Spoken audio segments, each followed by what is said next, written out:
Hello everybody, my name is Christina Canavati. I'm a PhD student at the Hebrew University of Jerusalem. Thank you for being interested in my topic, which is candidate gene prioritization and disease gene discovery through phylogenetic profiling. So computational interpretations of exome sequencing and genome sequencing data have been revolutionary, providing a precise molecular diagnosis of hundreds of thousands of patients. However, a large number of individuals remain to have no molecular diagnosis. This could stem from our limited understanding of the genetic basis of human disease, or from limitations in the experimental or computational analysis of genomic data. And for this reason, a number of computational tools have been developed in order to assist researchers and geneticists prioritize candidate genes. However, a number of these tools are biased towards what is already published. So one way to improve computational analysis of such data is to integrate unbiased information that reaches beyond the current knowledge base. Phylogenetic profiling offers such a new perspective. So phylogenetic profiling is a powerful technique to identify functionally related genes using extensive comparative genomics. The phylogenetic profile of a gene describes the pattern of conservation of its orthologs in a set of genomes. It relies on the well-validated assumption that if two or more genes share a similar phylogenetic profile, then they may be functionally related. The phylogenetic profile of a gene has been originally described as a binary representation of the presence or absence of its orthologs. However, the application of binary representation to eukaryotes might not fully address the complexity of eukaryotic protein evolution. Therefore, several methods such as normalized phylogenetic profiling have been developed. So normalized phylogenetic profiling uses a continuous conservation metric, offering an alternative to the binary scoring system.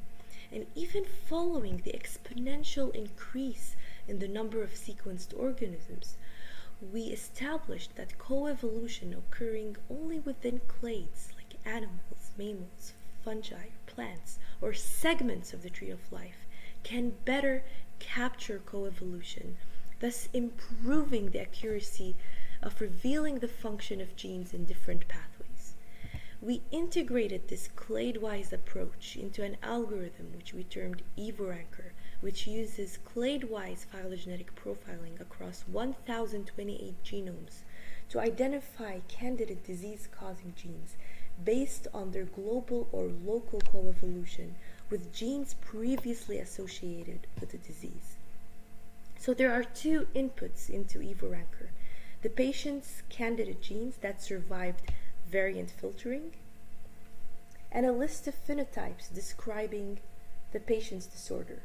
So in parallel, we retrieve a list of genes already associated with the patient's phenotype and intersect those genes with the co-evolving genes with each patient candidate genes in order to identify and rank patient genes with highly co-evolved genes that cause similar phenotypes.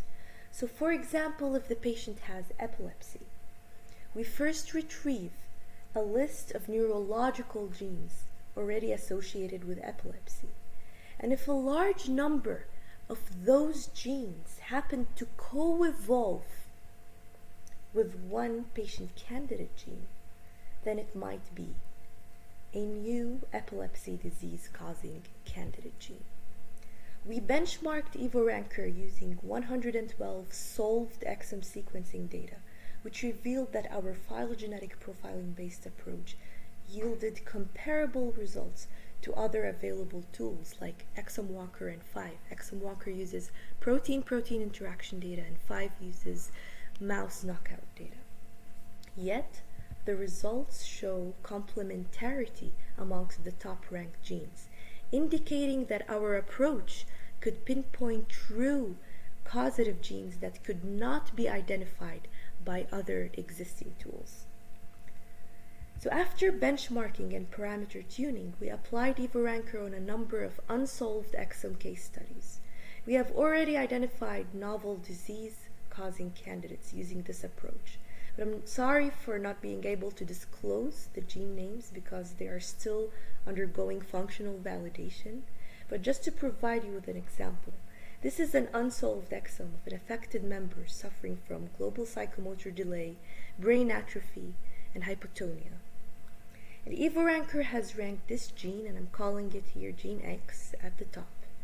What I'm showing here is a coevolution network where we also integrated data from other sources. And basically, all these genes, which happen to co-evolve with gene X, are associated with the phenotypes that are similar to the studied patient's phenotype, hence pointing out that gene X might be the disease-causing candidate gene.